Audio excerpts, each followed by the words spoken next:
मैं जिनेंद्र, मेरा नाम आस्था जितेंद्र शाह है। मैं चिंचवड़ पुणे से हूँ।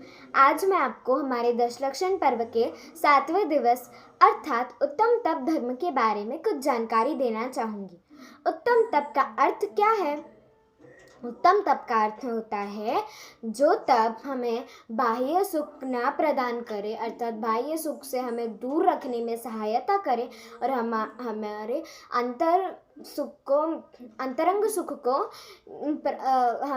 अंतरंग सुख की हमें प्राप्ति कराए, उसे उत्तम तप कहते हैं। और तप वो नहीं जो भौतिक सुख हमें प्राप्त करवाता है। जो तप हमें भौतिक सुख अर्थात बाहर की नश्वर चीज़ों को देता है, वह झूठा तप होता है, वह सच्चा तप नहीं होता। और जो हमारी आत्मा में लीन रहने के लिए हमारी सहायता करता है, उस तप को सच्चा तप अर्थात उत्तम तप कहते हैं। आज मैं आपको ऐसे ही एक सच्चे तप और झूठे तप के बारे में कुछ फ़र्क बताऊंगी। उससे जुड़ी एक मैं कहानी भी बताऊंगी। एक बार एक राजा के 2 पुत्र थे। पहले पुत्र का नाम शुभचंद्र था तथा दूसरे का नाम भृतहरि था। दोनों ही तपस्या करना चाहते थे, इसीलिए उन्होंने अपना राजभवन, पैसा, दौलत सब कुछ छोड़ दिया और वे चले गए। जो राजा के द्वितीय पुत्र थे अर्थात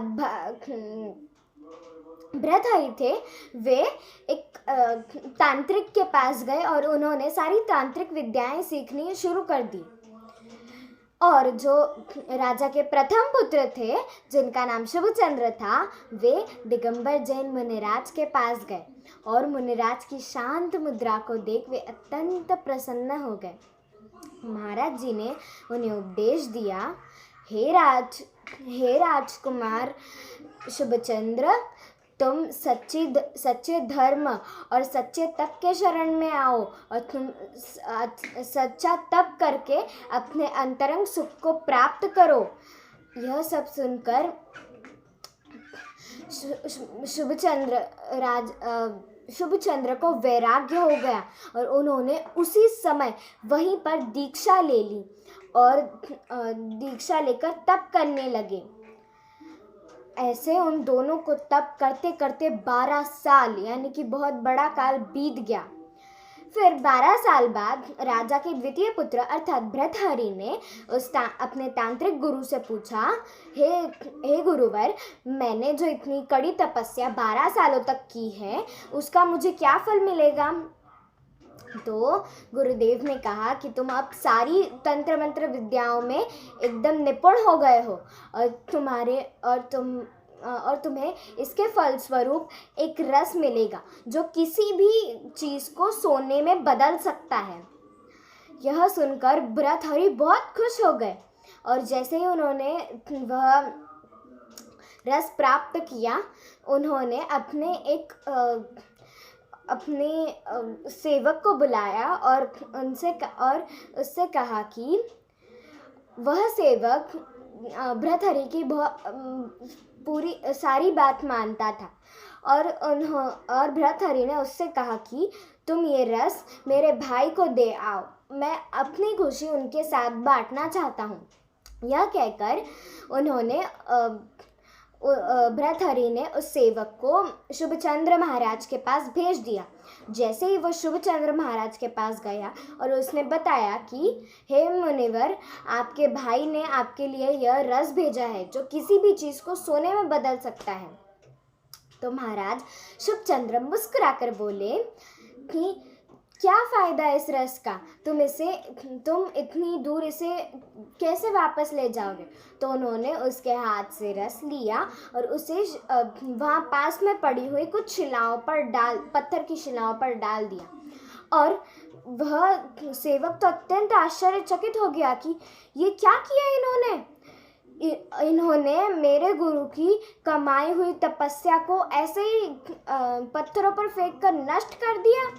यह सोचकर वो अपने गुरु भृतहरि के पास गया और उसने कहा कि महाराज, हे गुरुवर, आपके जो भाई हैं वो अत्यंत गरीब है, ऐसा सब उनके बारे में कहा। और फिर और उस सेवक ने यह भी कहा कि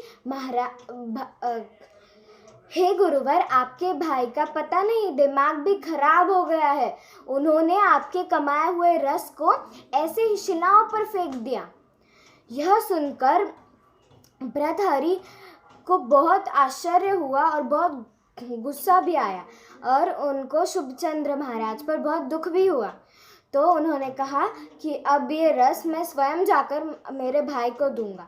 और उन्होंने वो रस लिया और वे अपने भाई शुभचंद्र महाराज के पास चल दिए। महाराज के पास पहुंचकर उन्होंने शुभचंद्र महाराज से कहा कि हे भैया, मैं आपके लिए मेरी तपस्या का फल लाया हूँ। इससे आप अपनी सारी गरीबी दूर कर सकते हैं। महाराज बोले कि महाराज ने फिर से वही किया। उन्होंने उसके हाथ से रस लेकर पास पड़ी शिलाओं पर वापस से फेंक दिया और भर्तृहरि से कहा, तुम तो कह रहे थे ये किसी भी चीज़ को सोना बना सकता है, तो यह शिलाएं तो अभी तक कुछ भी नहीं बदली। तो यह सुनकर भर्तृहरि को बहुत गुस्सा आया और वे बोले, भैया, ये आपने क्या किया? मेरे 12 सालों की इतना कड़ी तप के बाद मुझे यह फल मिला था और आपने इसे ऐसे ही जाया कर दिया। यह तो बहुत अमूल्य है। आप इससे सोना बनाकर आपकी सारी गरीबी दूर कर सकते थे, परंतु आपने ये क्या किया? यह सब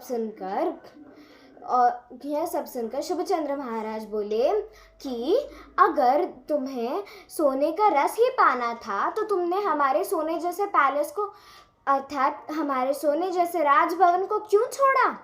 क्या कमी थी वहाँ पर? कितने ऐशो आराम से रह रहे थे हम लोग वहाँ पर। उधर भी कितना सारा सोना था, क्यों छोड़ा तुमने राजभवन? ऐसा सुनकर वे थोड़े आश्चर्यचकित हो गए। फिर उन्होंने पूछा कि मेरी तपस्या का तो फल ये रस है, तो आप अपनी तपस्या का फल बताइए, क्या है आपकी तपस्या का फल? यह सुनकर शुभचंद्र महाराज बोले कि मेरी तपस्या को ऐसे किसी के सामने नहीं बता सकता, अर्थात मैं उसे कुछ भी मैं उसे नहीं दिखा सकता तुम्हें। तो ऐसा कहकर उन्होंने अपने पैरों तले पड़ी हुई थोड़ी सी धूल उठाई और पास में पड़ी एक बड़ी सी शिला पर फेंक दी। आपको पता है उस शिला को क्या हुआ? जैसे ही शुभचंद्र महाराज ने अपनी पैरों की धूल मात्र उस पर फेंकी तो वह शिला सोने की बन गई।